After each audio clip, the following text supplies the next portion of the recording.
ఈరోజు మన భారతదేశ ఆర్థిక పరిస్థితి చాలా దిగజారుడుగా ఉంది. ఒక చిన్న ఎగ్జాంపుల్ తీసుకున్నా కానీ బంగ్లాదేశ్ ₹1 మనం కొనాలన్నా భారతదేశం ₹1.70 ఇవ్వాలి. ఆ పరిస్థితి ఈరోజు వచ్చింది భారతదేశంలో. ఒకప్పుడు మేము బంగ్లాదేశ్కి కొంచెం డబ్బులు సాయం చేసేవాళ్ళం బంగ్లాదేశ్కి, కానీ మా పరిస్థితి ఎట్లా వచ్చిందంటే బంగ్లాదేశ్ కరెన్సీ కన్నా దిగజారింది. అలాగే మన ఆంధ్రప్రదేశ్ పరిస్థితి ఎట్లా ఉందంటే ఆర్థికంగా వ్యాపారులు చిన్న భిన్నం అయిపోయినారు. చిన్న వ్యాపారులు కాడించి మధ్య వ్యాపారులు కాడించి అందరూ ఆంధ్రప్రదేశ్లో వ్యాపార పరిస్థితి బాగలేదు.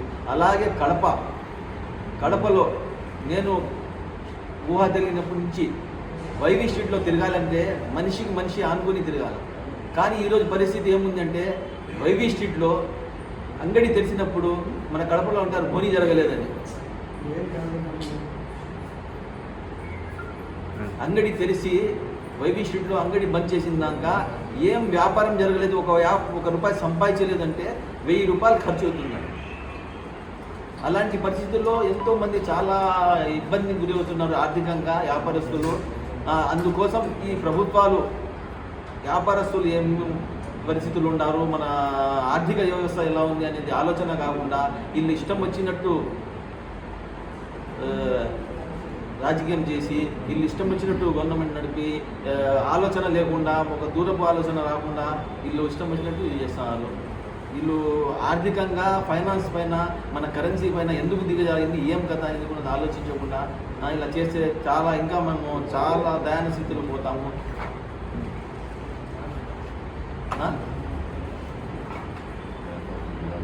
వ్యాపారులు దివాలా తీస్తారు.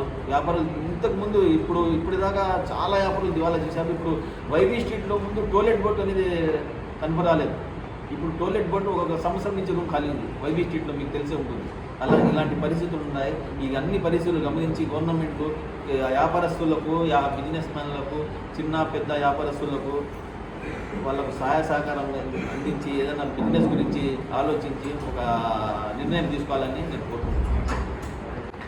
ఈరోజు మీడియా ముందుకు రావడానికి ముఖ్య కారణం ఏమంటే దేశ ఆర్థిక పరిస్థితి, రూపాయి విలువ ఏదైతే 2014లో ఏదైతే ఈ మోడీ గారు అరిచారో మా రూపాయి కరెన్సీ రిటైర్మెంట్ అయిపోతుంది అని చెప్పి ఏదైతే చెప్తున్నారో ఆ రిటైర్మెంట్ పరిస్థితి వదిలి సత్య సమయానికి మా రూపాయి వాల్యూ తరిగిపోయింది. ఏం చెప్పాలో ఏం చేయాలో అర్థం కాక వ్యాపారస్తులకు, మిడిల్ క్లాస్ వ్యాపారస్తులు వాడికలు పెరిగిపోయాయి, ఖర్చులు పెరిగిపోయినాయి, ప్రతి ఒక్కటి రేట్లన్నీ పెరిగిపోతున్నాయి. కానీ వ్యాపారాలు తగ్గిపోయాయి.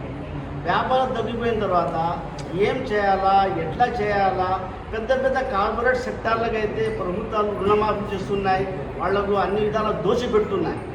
మధ్య తరగతి, మిడిల్ క్లాసు ఏదైతే చిన్న వ్యాపారస్తులు ఉన్నామో ఆ చిన్న వ్యాపారస్తులు అందరికీ ఎలాంటి వసతులు లేవు.